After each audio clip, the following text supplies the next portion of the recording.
Good morning class. Welcome to the Smart Classes Institute Agartala. I am Pranav Dutt, the Faculty of Physics. आज हम बात करने वाले हैं कुछ दूसरे टॉपिक के बारे में. पिछला क्लास में हम बताए थे कि मेरा यूनिक डायमेंशन और significant figure and error analysis का टॉपिक समाप्त हो गया है, खत्म हो गया है. लेकिन यदि आपको कोई भी प्रॉब्लम होता है सिग्निफिकेंट फिगर से रिलेटेड, एरर एनालिसिस से रिलेटेड या यूनिक डायमेंशन से रिलेटेड, तो आप क्वेश्चन पूछ सकते हैं. ऐसा नहीं है कि क्वेश्चन पूछने का सिलसिला बंद हो जाए. प्रैक्टिस हमेशा करते रहना है. यूनिक डायमेंशन का, एरर एनालिसिस का, सिग्निफिकेंट फिगर का, सारा जो टॉपिक हमारा है, इन सारे टॉपिक का जो मेरा प्रॉब्लम है, जितना ज़्यादा प्रॉब्लम आप कीजिएगा उतना ज़्यादा आपका कॉन्सेप्ट उस टॉपिक का क्लियर होगा. समझ रहे हैं? तो हमको रुकना नहीं है, चलते रहना है, चलते रहना है. और आज हम एक नया कॉन्सेप्ट के लिए एक नया तरीका से एक नया टॉपिक स्टार्ट कर रहे हैं, एक नया चैप्टर स्टार्ट कर रहे हैं, जो हम लोगों के लिए बहुत जरूरी. क्योंकि जब हम लोग आगे पढ़ेंगे, वेक्टर एनालिसिस पढ़ेंगे या फिर मोशन पढ़ेंगे, मोशन इन वन डायमेंशन पढ़ेंगे, मोशन इन टू डायमेंशन पढ़ेंगे, प्रोजेक्टाइल मोशन पढ़ेंगे, रोटेशन पढ़ेंगे, सर्कुलर मोशन पढ़ेंगे, सिंपल हार्मोनिक मोशन पढ़ेंगे, साउंड वेव पढ़ेंगे, थर्मोडायनेमिक्स पढ़ेंगे. इन सारे चीजों में जो आज हम पढ़ने वाले हैं, इन सब का जरूरत पड़ेगा. बस केवल हम उसको क्या कर रहे हैं, बस केवल उसको निखारेंगे, बस उसको हम साइन करेंगे, ऊपर देखेंगे. बहुत डिटेल में इस टॉपिक को पढ़ने का जरूरत नहीं है. तो आज का टॉपिक हमारा क्या है? Some basic concept of mathematics, lecture 1. तो मैथमेटिक्स में जब मैथमेटिक्स का बात करते हैं तो बहुत सारा बात आता है, लेकिन मैथमेटिक्स जो हम लोगों को पढ़ना है वो बहुत डिटेल में पढ़ना है. लेकिन जब फिजिक्स का बात करेंगे 11th के लिए, तो जो चीज हम लोगों को पढ़ना है हम केवल उसका ही बात करेंगे. बाकी जो मैथमेटिक्स का टॉपिक है वो मैथ वाले सर आप लोगों को पढ़ाएंगे, ठीक है. लेकिन जो फिजिक्स में ज्यादा इंपॉर्टेंट है, जिसका नेसेसरी है बहुत आज से, तो जब उसके बिना नहीं होगा हमारा काम, तो उसके लिए हमको पढ़ना पड़ेगा. क्योंकि जो चीज हम आपको पढ़ाने वाले हैं वो आपको 11th में मैथ वाले सर भी नहीं पढ़ाएंगे. जो आपको हम आज पढ़ाने वाले हैं या आज से हम लोग का जो टॉपिक शुरू होने वाला है, वो टॉपिक मैथ के टीचर भी आपको 11th में नहीं पढ़ाएंगे, उसको आपको 12th में पढ़ाएंगे. तो हम लोग केवल डिटेल में नहीं पढ़ेंगे, हम लोग केवल उसको देखेंगे कि ये होता कैसे है. तो मैथमेटिक्स में बात करते हैं हमको क्या पढ़ना है जो यूज ऑफ फिजिक्स हो. मैथमेटिक्स में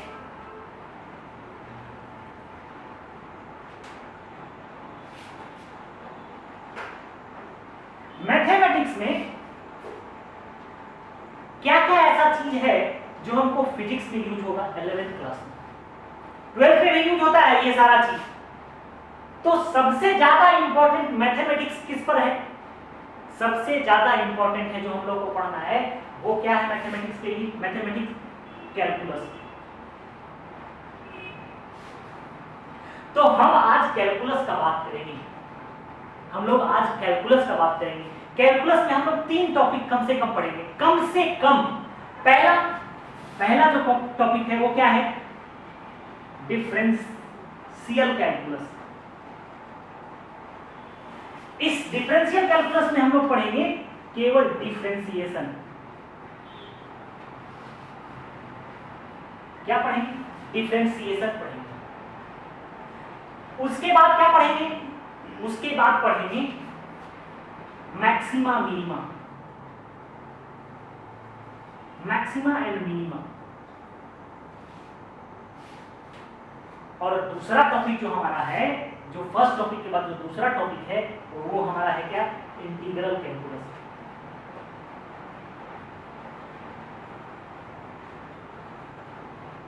इस इंटीग्रल कैलकुलस में हम लोग पढ़ेंगे क्या क्या? इंटीग्रल कैलकुलस में पढ़ेंगे इंटीग्रेशन, और दूसरा चीज पढ़ेंगे एरिया बाउंडेड रीजन.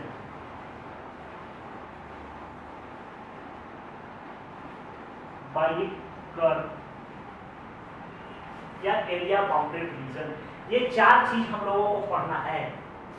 तो हम लोग डिटेल नहीं पढ़ेंगे, डिटेल पढ़ेंगे तो हम लोग को 20-25 लेक्चर लग जाएगा और उतना हम लोगों का एट द मोमेंट फिजिक्स में इतना हम लोगों का इंपॉर्टेंट नहीं है। हम लोग केवल जानेंगे कि डिफरेंशिएशन करते कैसे हैं, मैक्सिमा मिनिमा निकालते कैसे हैं, मैक्सिमा मिनिमा होता क्या है, इंटीग्रेशन निकालते कैसे हैं, इंटीग्रेशन होता क्या है, एरिया बाउंडेड रीजन क्या है, एरिया बाउंडेड रीजन निकालते कैसे हैं। इन सारे चीजों का चर्चा हम आज से 1-2 लेक्चर और 2 लेक्चर 3 लेक्चर जितना भी लगता है हम लोगों को, कुछ प्रैक्टिस करेंगे डिफरेंशिएशन करने का, कुछ प्रैक्टिस करेंगे एरिया बाउंडेड रीजन बनाने का, कुछ प्रैक्टिस करेंगे इंटीग्रेशन का, कुछ प्रैक्टिस करेंगे मैक्सिमा मिनिमा निकालने का। क्योंकि जब हम फिजिक्स पढ़ेंगे तो बहुत ऐसा चीज आएगा, जैसे क्या आएगा, जैसे आएगा कि कोई बॉडी मूव कर रहा है कोई एक पाथ पे, तो किसी मोमेंट पे उसका मैक्सिमम वेलोसिटी होगा, उसका मैक्सिमम एक्सेलरेशन होगा। या एक कर्व दे दिया, उस कर्व में बोला कि ये एक कर्व है और ये कर्व क्या है, ये कर्व आपको बता रहा है कि ये कर्व इस पार्टिकल का वेलोसिटी है। तो बोलेगा कि किस पॉइंट पे इस पार्टिकल का एक्सेलरेशन मैक्सिमम होगा, किस पॉइंट पे एक्सेलरेशन मिनिमम होगा। इन सब चीजों के लिए हमको मैक्सिमा मिनिमा का जरूरत पड़ता है। बात समझ रहे हैं, बात समझ रहे हैं। और इंटीग्रेशन का यूज क्या पड़ेगा, इंटीग्रेशन का मतलब क्या होता है, इंटीग्रेशन का मतलब होता है ऐड, जोड़। तो जब छोटा छोटा चीज जब एक दूसरे के साथ जुड़ते रहता है तब उसमें हम लोग क्या करते हैं, इंटीग्रेशन करते हैं। इंटीग्रेशन का काम क्या आएगा, इंटीग्रेशन का काम आएगा कि जब हम किसी भी स्मॉल पार्टिकल या स्मॉल एलिमेंट के लिए कोई भी चीज निकालेंगे और मान लेते हैं कि हमारे पास एक स्फीयर है, उस स्फीयर का हमको मान लेते हैं कि चार्ज निकालना है, या मान लेते हैं कि उसका वेलोसिटी निकालना है, या मान लेते हैं कि उसका हमको वॉल्यूम निकालना है। बहुत तरह का चीज कुछ भी आ सकता है निकालने के लिए। तो उस कंडीशन में हम लोगों को क्या आएगा, हम लोगों को यूज पड़ सकता है डिफरेंशिएशन का, हम लोग का यूज पड़ सकता है एरिया बाउंडेड रीजन का, मैक्सिमा मिनिमा का, इंटीग्रेशन का। इन सारे चीजों का हमको जरूरत पड़ेगा फिजिक्स में आगे चल करके, जब हम आगे टॉपिक पढ़ेंगे।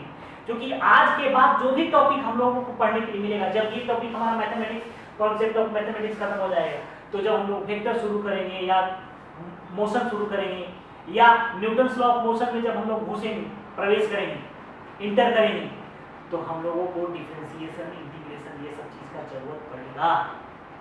तो उसके लिए हमको क्या सीखना है, उसके लिए सबसे पहले हमको डिफरेंशियल कैलकुलस के बारे में जानना है।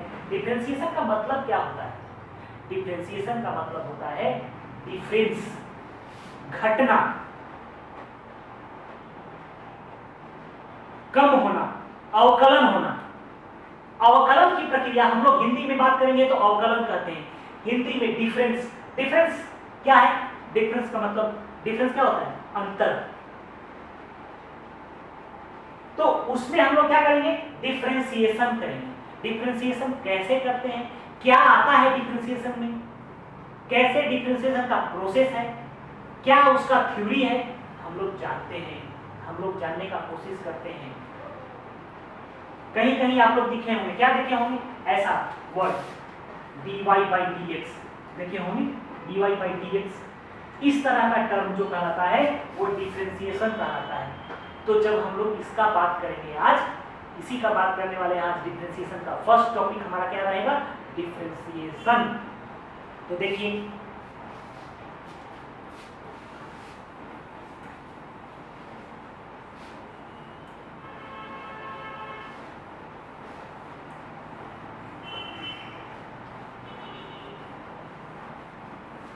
सबसे पहले एक हम लोग ग्राफ बनाते हैं।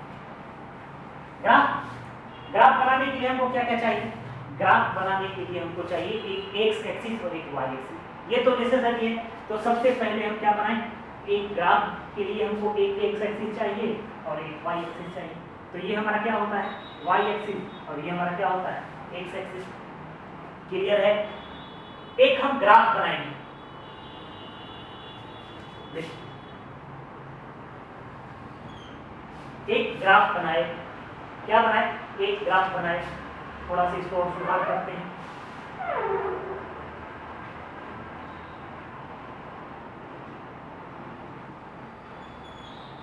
एक ग्राफ बनाए, क्या ग्राफ है ये? ग्राफ है y = fx का कोई एक फंक्शन है, कोई फंक्शन भी आप पढ़े होंगे 9th क्लास में, कोई एक फंक्शन है। तो y = fx का एक ग्राफ खींचिए हम। तो y का डिपेंड किस पर करेगा, y डिपेंड करेगा, ये क्या है y = fx का ग्राफ है। और y किस पे डिपेंड करेगा, x पे डिपेंड करेगा। किस पे डिपेंड करेगा, x पे डिपेंड करेगा। जैसे जैसे x का वैल्यू पुट करते जाएंगे वैसे वैसे एक y का वैल्यू हमको मिलते चला जाएगा। मान लेते हैं कि ये fx का वैल्यू जो है वो क्या है, y = x² है। तो x का क्या वैल्यू होगा 1, तो y कितना होगा 1। x का वैल्यू 2 पुट करते हैं तो y का वैल्यू क्या हो जाएगा 4। x का वैल्यू -2 पुट करते हैं तो कितना आता है 4। तो हर एक पॉइंट के लिए x के हर एक पॉइंट के लिए y का डिफरेंट वैल्यू आएगा। क्या आएगा, y का डिफरेंट वैल्यू आएगा। समझ रहे हैं बात? तो ये देखिए, मान लेते हैं कि एक ग्राफ है जो क्या बता रहा है आपको कि जो वैल्यू ऑफ y है, वैल्यू ऑफ क्या है, वैल्यू ऑफ y, ये जो ये y है ये किस पे डिपेंड कर रहा है, x पे डिपेंड कर रहा है। हर एक पॉइंट के लिए डिपेंड कर रहा है। मान लीजिए कि देखिए एक पॉइंट है a यहाँ पे, एक पॉइंट है यहाँ पे b। क्लियर है? एक पॉइंट है यहाँ पे a, एक पॉइंट है यहाँ पे b। मान लेते हैं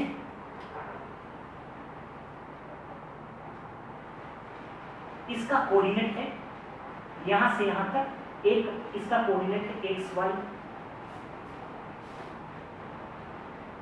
तो इस पॉइंट पे x पुट करेंगे तो y निकलेगा। समझ रहे हैं? और मान लेते हैं कि इसका कोऑर्डिनेट क्या है, तो जब हम x पुट किए, ये क्या है x, यहां से यहां तक क्या है x, तो यहां से यहां तक क्या होगा y, क्या होगा, यहां से यहां तक x होगा तो यहां से यहां तक क्या होगा y। मान लेते हैं कि एक और पॉइंट b है, इसका कोऑर्डिनेट क्या है, इसका कोऑर्डिनेट है x plus delta x and y plus delta y। इसका कोऑर्डिनेट है x plus delta x, y plus delta y। तो क्या चेंजिंग आया, चेंजिंग क्या आया, चेंजिंग आया कि यहां से यहां तक क्या हो गया डेल्टा x, यहां से यहां तक क्या आ गया डेल्टा y हो गया। चेंजिंग आ रहा है, यानी कि हर एक पॉइंट पे उसका क्या हो रहा है, वैल्यू चेंज कर रहा है। क्या कर रहा है, वैल्यू चेंज कर रहा है। तो एक यदि हम सेकंड खींचते हैं, एक क्या करते हैं सेकंड खींचते हैं,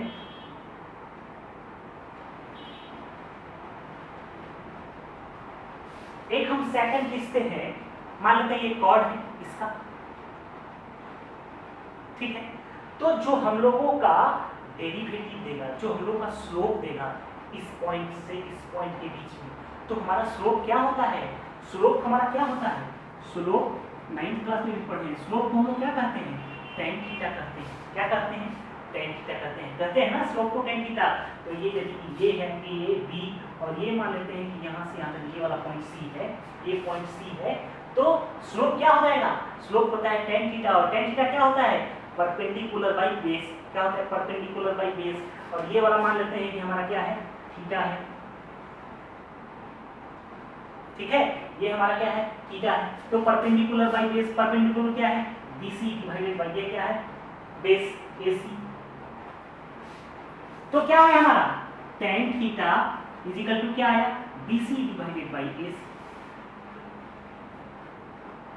समझ रहे हैं मेरा बात? तो BC क्या है? BC हमारा क्या है? Delta Y. क्या है? Delta Y. और AC क्या है? AC है हमारा डेल्टा एक्स। तो हमारा स्लोप क्या आया? हमारा डेल्टा वाई स्लोप आया tan theta. tan theta is equal to क्या आया? Delta Y by delta X आया। समझ रहे हैं? इसको हम लोग क्या कहते हैं? इसको हम लोग कहते हैं rate of change of y with respect to x। क्या कहते हैं? Rate of change of y with respect to x। अब देखिए इसमें क्या है, ये जो स्लोप आ रहा है वो किसके लिए आ रहा है? AB का स्लोप आ रहा है। अब हमको एक बात और बताइए कि यदि ये पॉइंट क्या है, इन दोनों के बीच में डिफरेंस बहुत ज्यादा है ना ज्यादा, तो यदि ये पॉइंट जो है ऐसे स्टीप होकर के नीचे यहाँ पे आए और जस्ट ए पे ही, ए के पास ही रहे, दोनों के बीच में डिफरेंस बहुत कम हो जाए, एट द मोमेंट क्या हो जाए? एट द मोमेंट डिफरेंस कम हो जाए तो क्या होगा? क्या होगा? बी ए के पास, यानी ए और बी एक दूसरे के साथ कोइंसाइड कर जाएगा। तो tan थीटा क्या हो जाएगा? स्लोप क्या हो जाएगा? Slope just like tangent. क्या हो जाएगा? टेंजेंट का वर्क करेगा। और टेंजेंट ही तो क्या होता है? स्लोप होता है किसी भी कर्व का। क्या होता है? किसी भी कर्व का स्लोप होता है। तो इसका मतलब क्या है? जब ये यहां से आ रहा है नजदीक, तो इसका मतलब क्या है कि डेल्टा एक्स क्या कर रहा है? डेल्टा एक्स डिक्रीज कर रहा है। किधर? इनफाइनाइटली जीरो की तरफ। किधर? इनफाइनाइटली जीरो की तरफ टेंड कर रहा है। तो हम लोग क्या लिख सकते हैं? Rate of change of y with respect to x। जब ये क्या हो जाएगा? ये चेंज करने लगेगा कहां से कहां तक? ये चेंज करने लगेगा जीरो की तरफ इनफाइनाइटली, यानी कि क्या हो जाएगा? Delta take is tends to zero. क्या? इनफाइनाइटली। तो रेट ऑफ चेंज क्या हो जाएगा? रेट इज डिनोटेड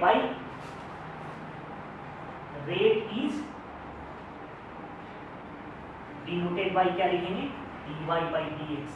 और ये dy by dx क्या हो जाएगा? ये dy by dx हो जाएगा। dy by dx equal to क्या लिख सकते हैं? dy by dx equal to limit x tends to infinity delta y by delta x। यानी कि जो हमारा dy by dx है, ये क्या है? स्लोप है उस कर्व का या उस फंक्शन का ना, उस फंक्शन का जो हमारा क्या कर रहा है? टेंड्स टू जीरो हो रहा है। डेल्टा एक्स टेंड्स टू क्या हो रहा है? जीरो हो रहा है। और यही क्या बताता है? यही बताता है डेरिवेटिव ऑफ द फंक्शन। ये क्या बताता है? Derivative of the function. अब हम कुछ फॉर्मूला देखेंगे। अब हम लोग क्या देखेंगे? अब हम लोग कुछ फॉर्मूला देखेंगे डेरिवेटिव का, डिफरेंशिएशन का। डिफरेंशिएशन कैसे करते हैं, ठीक है? इसको आप नोट डाउन कर लीजिए।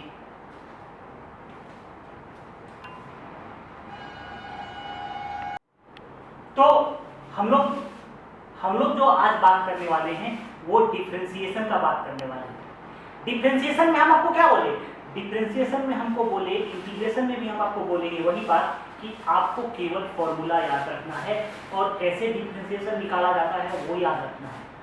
बहुत ज्यादा दिमाग नहीं लगाना है कि ये कैसे आता है, ये सारा बात कैसे आता है, क्या होगा, ये सारा बात 12th में हम लोग करेंगे, जो मैथमेटिक्स वाले टीचर हैं। तो आज हम एक और बात करने वाले हैं, dy by dx for some important function. यानी कि dy by dx some important function. Function क्या होगा? फंक्शन किसको कहते हैं? y equal to fx। ये मान लेते हैं कोई फंक्शन है, यानी कि y डिपेंड अपॉन x, तो dy by dx निकालेंगे हम लोग, ठीक है? तो ध्यान दीजिएगा, कुछ फॉर्मूला हम लिख रहे हैं आपको। ये है y और ये है dy by dx। उसका क्या आता है? ये y लिखेंगे और उसका dy by dx यहां लिखेंगे। यहां देखिए, x to the power n, x to the power n, इसका क्या होगा n x to the power n minus 1, इसका डेरिवेटिव होगा n x to the power n minus 1। दूसरा है sin x या sin x या sin थीटा, कुछ भी बोलिए, इसका डेरिवेटिव होगा cos x। तीसरा cos x, इसका डेरिवेटिव होगा माइनस sin x। तीसरा tan x, इसका हो जाएगा sec स्क्वायर x। क्लियर है? नोट कीजिए इसको। अब देखिए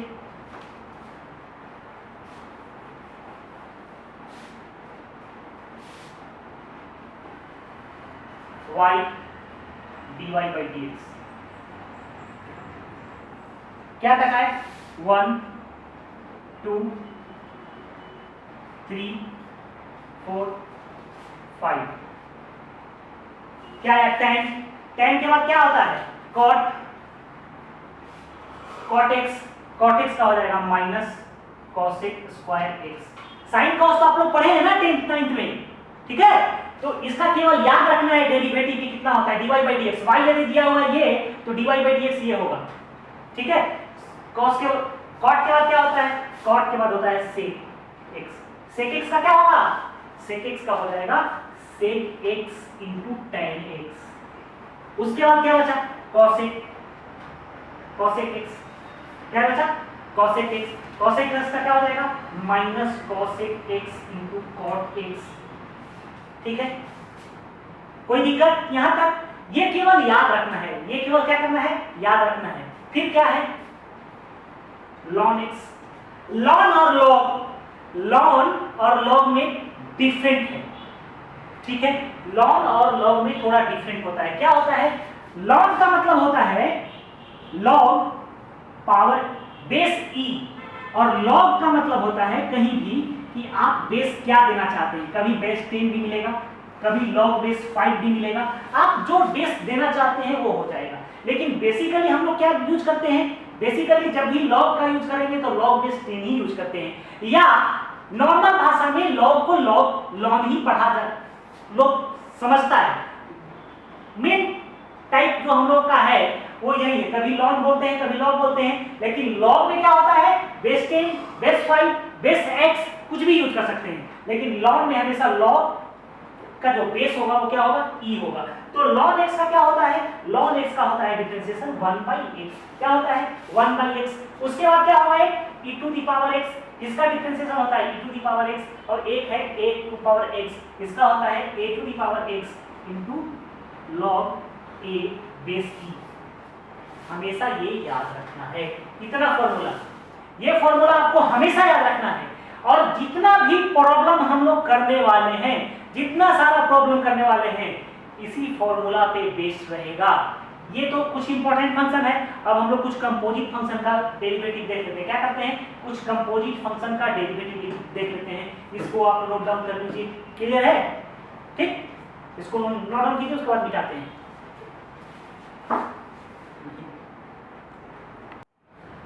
तो क्या लिखेंगे, तो हम क्या बात करने वाले हैं, सम कंपोजिट फंक्शन का डेरिवेटिव क्या होता है। क्या लिखेंगे, सम कंपोजिट फंक्शन का डेरिवेटिव क्या होता है। जैसे देखिए, जैसे d by dx c into y, इसका डेरिवेटिव क्या होगा, इसका डेरिवेटिव होगा c dy by dx। c क्या है, c क्या है, कांस्टेंट है, वेयर c इज कांस्टेंट। एक बात और ध्यान रखिएगा हमेशा, नोट में हमेशा ध्यान दीजिएगा, d by dx यदि कांस्टेंट टर्म आ जाए तो उसका वैल्यू होता है 0। हमेशा याद रखिएगा ये ध्यान। d by dx या किसी के टर्म में डिफरेंशिएशन करना है, यदि कोई कांस्टेंट टर्म आ रहा है तो उसका डेरिवेटिव क्या होगा, 0 होगा, याद रखिएगा। दूसरा देखिए, पहला ये हो गया। दूसरा देखिए, d by dx u plus v, इसका क्या होगा, du by dx plus dv by dx। ठीक है, प्लस माइनस दोनों यूज कर सकते हैं, प्लस भी रहेगा तो भी, माइनस भी रहेगा तो भी, दोनों कंडीशन में वही होगा। चेंज होगा केवल क्या में, मल्टीप्लिकेशन और डिवीजन में। तो क्या होगा तीसरा, देखिए तीसरा D by D x you into भी। तो क्या होगा u into D we by D x plus v into D you by D X. ये सब फॉर्मूला आपको हमेशा याद रखना पड़ेगा। ये सब जितना फॉर्मूला हम बता रहे हैं, ये सारा फॉर्मूला आपको याद रखना पड़ेगा।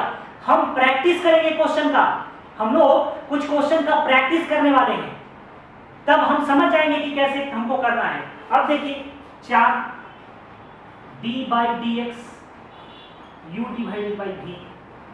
तो क्या होगा, इसका होता है v into D you by D x minus u into D we by D x divided by v square. ये होता है ये,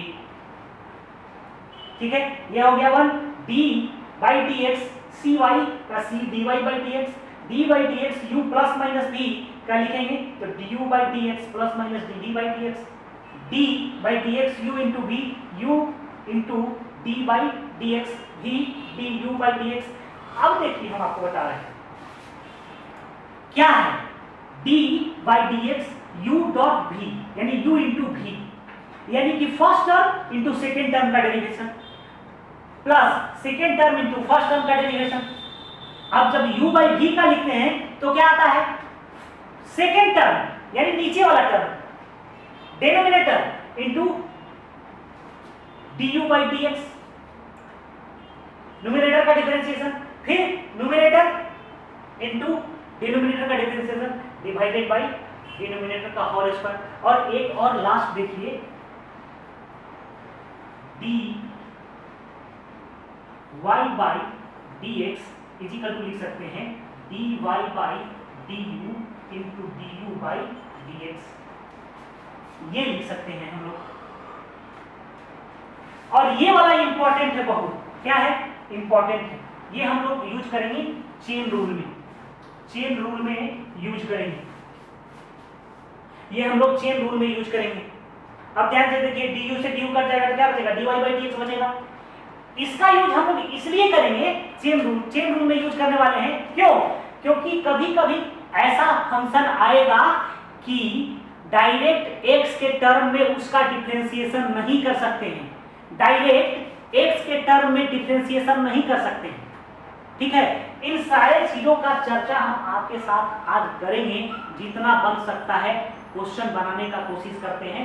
इसको आप नोट कर लीजिए, इसके बाद हम क्वेश्चन आप लोगों को 1-2 करवाते हैं, देखिए ठीक है, 1-2 करवाते हैं।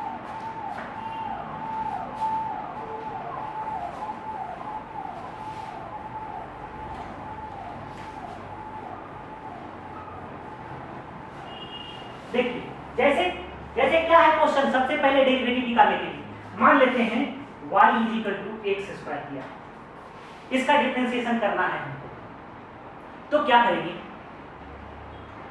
हम लोग, क्या निकालते हैं dy by dx is equal to क्या हो जाएगा, इसकी ये फंक्शन जो है, ये फंक्शन जो है किसके टर्म में है, x to the power n के टर्म में, किसके टर्म में है, x to the power n के टर्म में है, दिमाग में आ रहा है बात।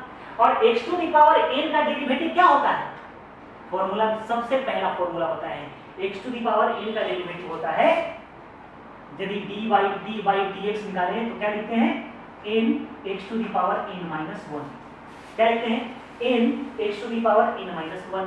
तो क्या हो जाएगा इसका डेरिवेटिव, यदि x स्क्वायर है तो n के जगह पर क्या है 2, तो क्या लिखेंगे 2x का पावर क्या है n माइनस 1, तो 2 माइनस 1, तो क्या हो जाएगा 2x। सिंपल है, आसान है डेरिवेटिव निकालना, क्लियर है, कोई दिक्कत नहीं हो रहा है, समझ रहे हैं बात, ठीक। अब देखिए मान लेते हैं एक और फंक्शन दिया हुआ y is equal to x का पावर माइनस 3/2, ठीक है। यहाँ पे n इज इक्वल टू कितना है, ये है, ये क्या है हमारा n है,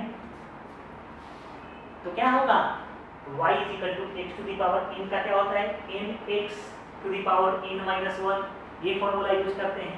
तो क्या लिखेंगे dy by dx is equal to, direct put करेंगे, ये नीचे आता है क्या होता है -3/2, ये हमारा क्या है, ये हमारा n है। उसके बाद क्या लिखेंगे x के पावर n माइनस 1, क्या लिखेंगे n माइनस 1, n क्या है -3/2 माइनस 1, तो क्या हो जाएगा -3/2 x के पावर -5/2, ये हमारा हो जाएगा dy बाई dx किसका x टू दी पावर -3/2 का। समझ रहे हैं बात, कोई दिक्कत नहीं है। अब देखिए और देखिए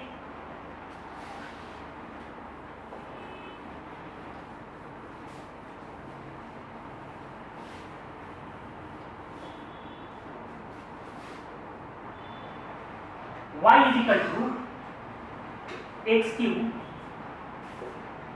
इंटू जे, ठीक है, या ऐसे लिखिए, डिफरेंशिएशन निकालना रहेगा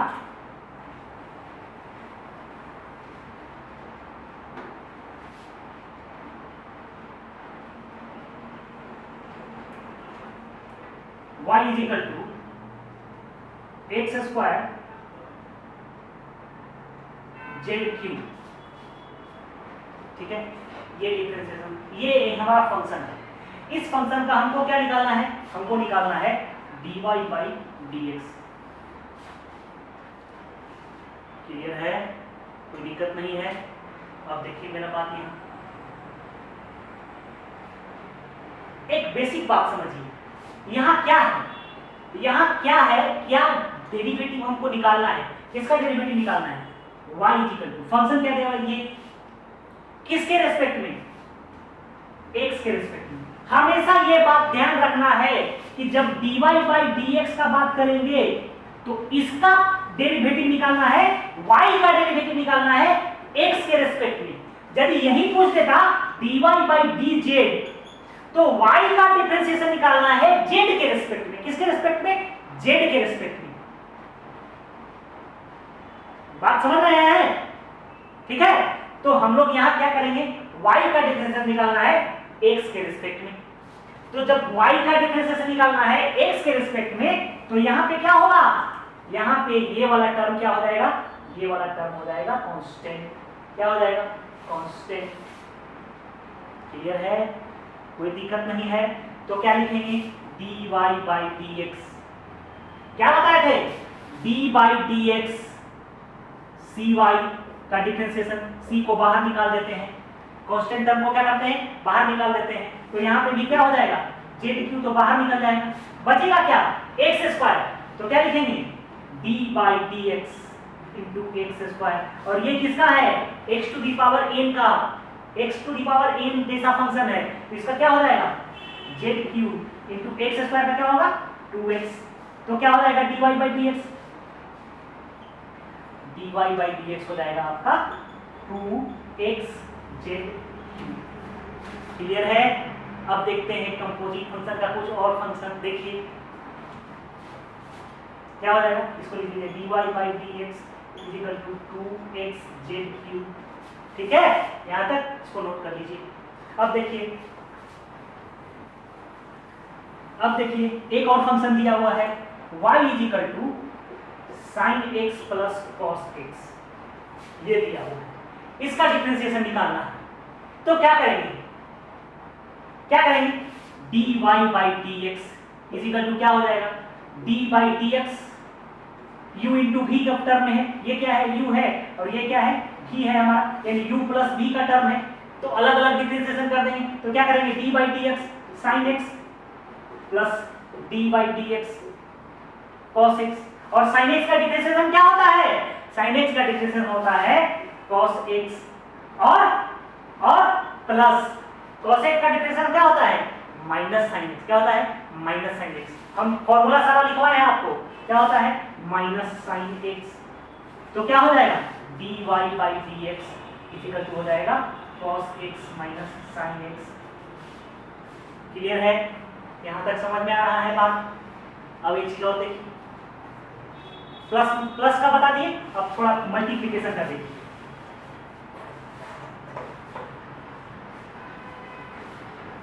मल्टीप्लिकेशन का देखिए, मान लेते हैं कि y बराबर क्या दिया हुआ है, एक्स स्क्वायर साइन एक्स। क्या दिया हुआ है, y is equal to x square sine x. ये किसके फॉर्म में है, y is equal to u into v के फॉर्म में। क्या है, y is equal to u into v के फॉर्म में।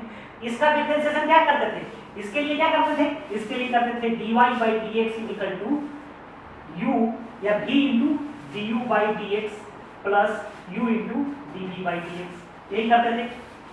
तो सबसे पहले हमारा u और v चुनाव करेंगे। यहाँ पर u क्या है हमारा, मान लेते हैं कि u है ये और ये है v, हमेशा याद रखेंगे, ये u है ये v है। अब डिफरेंशिएशन करेंगे तो डिफरेंशिएशन क्या होता है, dy by dx is equal to v into du by dx। v क्या है, sine x into d by dx, u क्या है, एक्स स्क्वायर। क्लियर है, प्लस प्लस प्लस क्या है, u into dv by dx, u into dv by dx। u क्या है हमारा, u है x square into d by dx और v क्या है, साइन x। ठीक है, तो क्या हो जाएगा, इक्वल टू हो जाएगा sine x into x square का differentiation x to the power n के टर्म में, n x to the power n minus 1, तो क्या हो जाएगा 2x प्लस एक्स स्क्वायर और साइन x का डिफरेंशिएशन क्या होता है, cos x। तो क्या हो जाएगा dy by dx is equal to क्या हो जाएगा, x square cos x plus 2x sine x। देख रहे हैं कितना आसान है डिफरेंशिएशन। इस तरह से हम लोग डिफरेंशिएशन कर सकते हैं। अभी और भी हम फंक्शन देखेंगे, क्या करेंगे, और भी फंक्शन देखेंगे जब हम लोग नेक्स्ट लेक्चर में आएंगे तो हम लोग क्या करेंगे, और भी कुछ फंक्शन देखेंगे डिफरेंशिएशन करने का, बहुत बढ़िया बढ़िया चेन रूल देखेंगे, फिर और साइन 2x का देखेंगे, साइन एक्स क्यूब का देखेंगे, sine x cube cos x cube का देखेंगे। सारा चीज का डिफरेंशिएशन हम लोग नेक्स्ट लेक्चर में करने वाले हैं और कुछ क्वेश्चन भी आप लोगों को हम देंगे। आज का लेक्चर जब अपलोड हो जाएगा तो उसके बाद लेक्चर देखने के बाद आप लोग कुछ क्वेश्चन को आप लोगों को प्रोवाइड किया जाएगा, वो क्वेश्चन बना करके देखिएगा। जब हम नेक्स्ट लेक्चर में आएंगे तो आगे बढ़ेंगे। आज के लिए इतना ही। Thank you very much, have a nice day.